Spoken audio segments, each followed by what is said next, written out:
चुड़ैल। रात को अचानक राधिका मौसी को किचन से कुछ गिरने की आवाज आई। उन्होंने बाहर निकल के देखा तो किचन में उन्हें कोई सफेद साड़ी में दिखा। वो चीख पड़ी, हे भगवान, आलतू जलाल तू आई भला को टाल तू, आलतू जलाल तू आई भला को टाल तू। राधिका मौसी को चीखते सुनकर श्रवण बाहर आता है भागते हुए। अरे माँ, क्या हुआ? क्या देख लिया? दादी माँ आ गई क्या सपने में? अरे बेटा, रसोड़े में देख तो कौन है?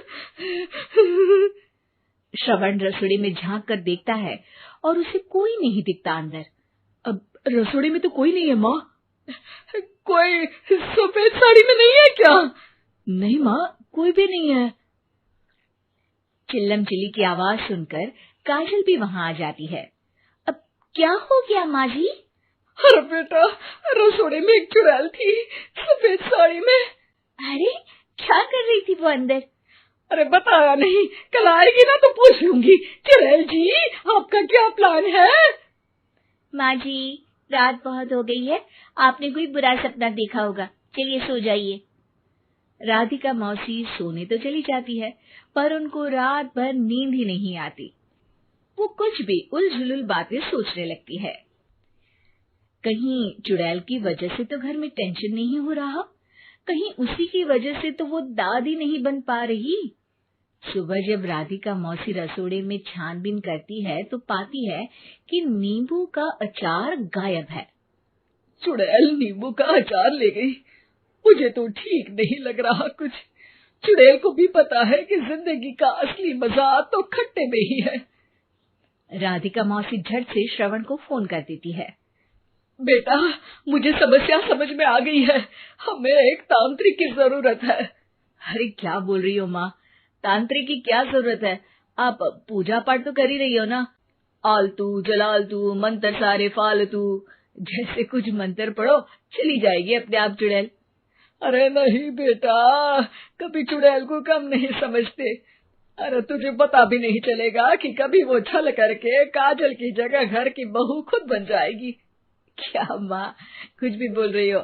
कहाँ काजल और कहाँ चुड़ैल? वैसे एक बात बताओ, काजल को अगर गाने के लिए बोल देना तो चुड़ैल के पास ही था, बस चुड़ैल का इंतजार था। और जैसा राधिका मौसी ने सोचा था वैसा ही हुआ।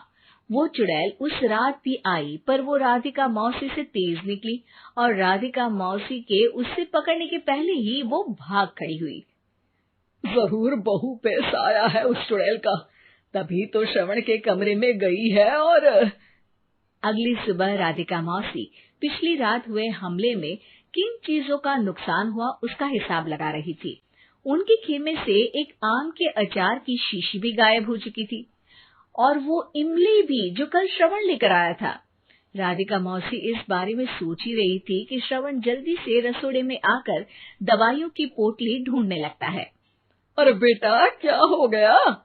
अब माँ, वो काजल की तबीयत खराब है, बहुत घबराहट हो रही है उसे। हे भगवान, मैंने पहले ही कहा था कि तांत्रिक को बुला लेते हैं, पर नहीं।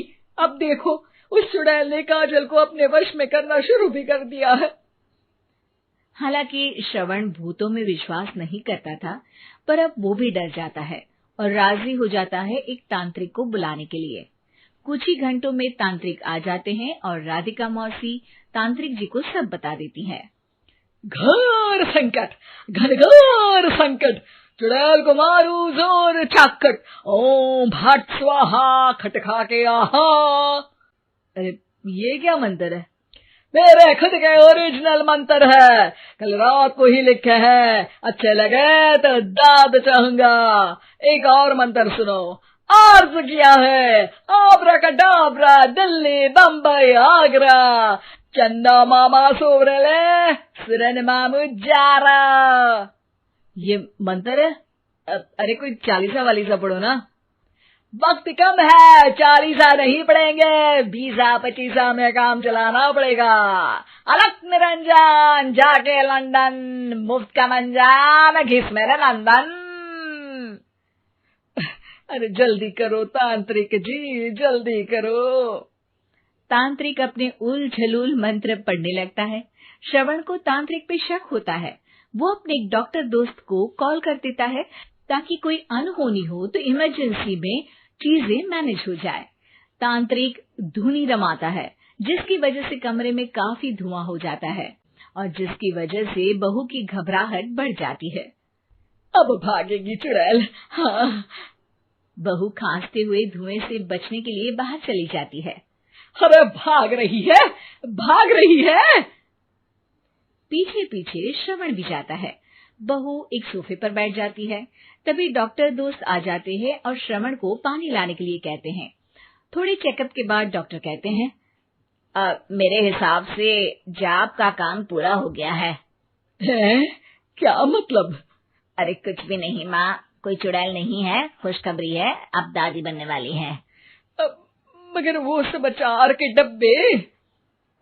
श्रवण दोनों अचार के डब्बे अपनी माँ को दिखाता है जो कि उनके बिस्तर के नीचे छुपे हुए थे।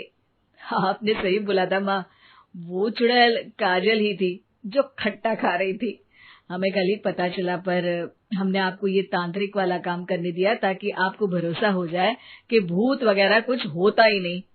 अच्छा अच्छा, ये तो बड़ी खुशी की बात है, पर बेटा मुझे एक झाड़ू तो ला दे। क्यों माँ?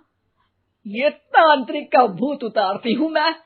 अब तांत्रिक राधा मौसी के डर से घर से भाग निकलता है और राधा मौसी उसके पीछे भागती है। अरे संकट ये घनघोर है, तांत्रिक मुआ चोर है।